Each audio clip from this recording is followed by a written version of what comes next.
Welcome back. President Abdel Fattah al-Sisi arrived at the military academy headquarters on Thursday to witness admission examinations for the new cadets. Upon his arrival, President al-Sisi was received by Minister of Defense and Military Production, Lieutenant General Mohammed Zaki. President al-Sisi received all information and data concerning the students and degrees they attained in various exams. President al-Sisi also held discussions with the cadets about ongoing regional and international issues.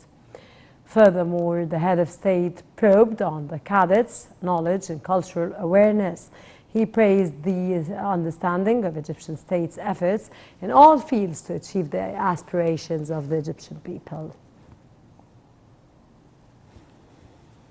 Prime Minister Mustafa Madbouli stressed that he is following up on a weekly basis what is being achieved at the Grand Egyptian Museum during the upcoming period to inaugurate it as soon as possible. This came during an inspection tour made by Madbouli at the Grand Egyptian Museum to follow up on the developments of the project and pace of work at a number of the departments. Prime Minister also toured the interactive exhibition of the Golden King Tutankhamun, at which the latest digital technology is used. Moreover, he toured the main exhibition hall of the ancient Egypt. He also inspected a number of souvenir shops. After visiting the Grand Egyptian Museum, Prime Minister Madbouli inspected the Old Egypt area to follow up on the pace of work of Fustat Park project. During his tour, Madbouli said that the project aims at transforming the Fustat area into a tourist and culture park for the visitors to be a tourist destination reflecting the Egyptian civilization.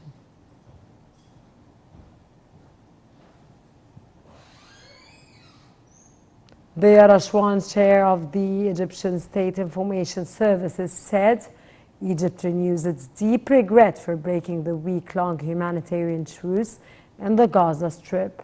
Rashwan thanked Egyptian mediation efforts in cooperation with Qatar and the United States.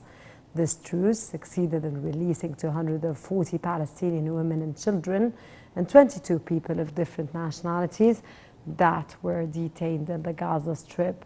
The truce also succeeded in expanding and regularizing the entry of humanitarian aid and fuel to be besieged Palestinians in the Gaza Strip.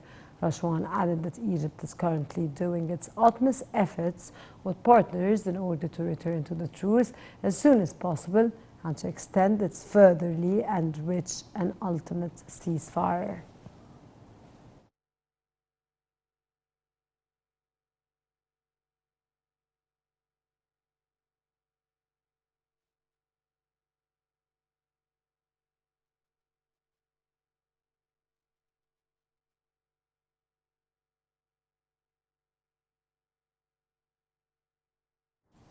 Head of the National Election Authority Executive Body, Councillor Ahmed al-Binderi, stressed providing all needed logistics to hold the presidential elections. Al-Binderi said that the number of polling stations reached 11,631 nationwide, adding that judges will supervise the electoral process.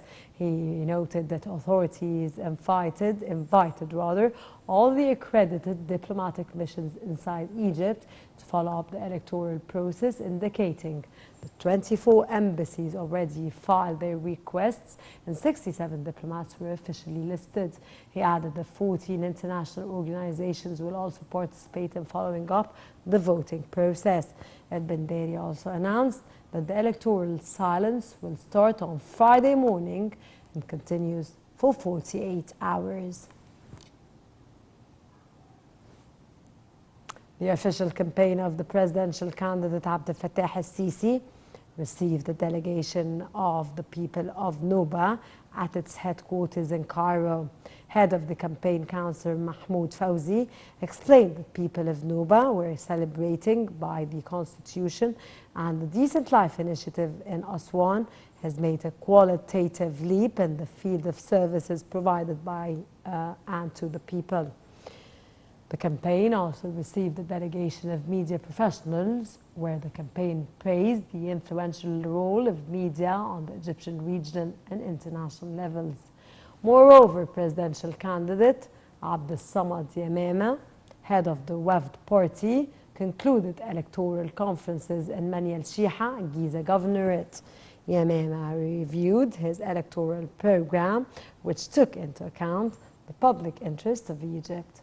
Furthermore, presidential candidate Farid Zahran campaign announced that work in the operations room to follow up on Egyptians voting in the presidential election resumes its work on Thursday, preparations for the electoral marathon, which begins on the 10th, 11th, 12th of December 2023.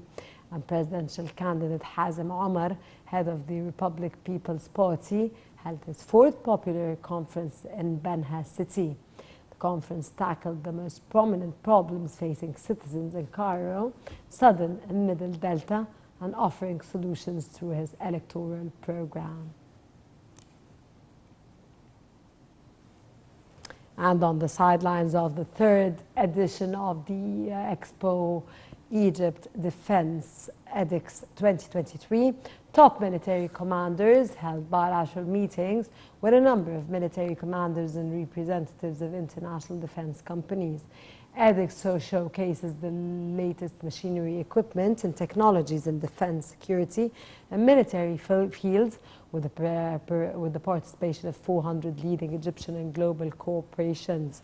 Edix attracts 35,000 military personnel, officials, industry professionals, and visitors from all around the world. Foreign Minister Sameh Shoukry renewed Egypt's complete rejection of attempts to force displacement of Palestinians outside their homeland. This came in a phone call received by Shoukry from UN Chief Antonio Guterres. During the call, the two sides discussed the current deteriorating humanitarian and security situation on the Gaza Strip. Shoukry stressed the importance of reaching a humanitarian ceasefire in a way that allows safe distribution of enough aid to the Strip. For his part, Guterres appreciated Egypt's role in dealing with the deteriorating situation in the Strip. Earlier, the United Nations chief urged the UN Security Council to use its clout to avert a humanitarian catastrophe in Gaza. Foreign Minister Sameh Shoukry met on Wednesday with U.S. Congressman Michael McCaul, Foreign Affairs Committee chairperson in Washington, as the top diplomat affirmed that Egyptian stands fully rejecting the forced displacement of the Palestinian people, whether inside or outside their territories.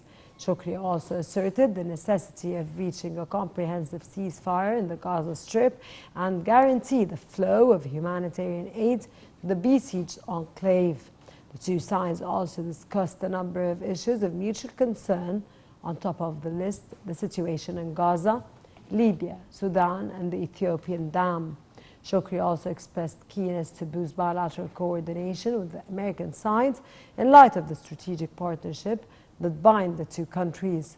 For his part, McCall stressed that Cairo and Washington share visions regarding a number of regional causes and hailed the Egyptian efforts to restore regional peace and stability, vowing to resume pushing forward bilateral ties in all domains. Earlier, Shoukry met several members of U.S. Senate to boost bilateral strategic relations, including Congress Minority Leader Hakeem Jeffries, head of Military Service Committee, and House Majority Leader. The Foreign Ministry said on Wednesday that Egypt condemned the Israeli insistence to build new settlements in occupied East Jerusalem. In a statement, the Foreign Ministry asserted Egypt's rejection for the Israeli settlement policies on all occupied Palestinian territories. The statement also declined Israel's continuous attempts to violate the current legal and historical status of Palestine, seeking to divide its territories. On another front, North Sinai Governorate resumes on Thursday receiving humanitarian aid in preparation to be entered through Rafah border.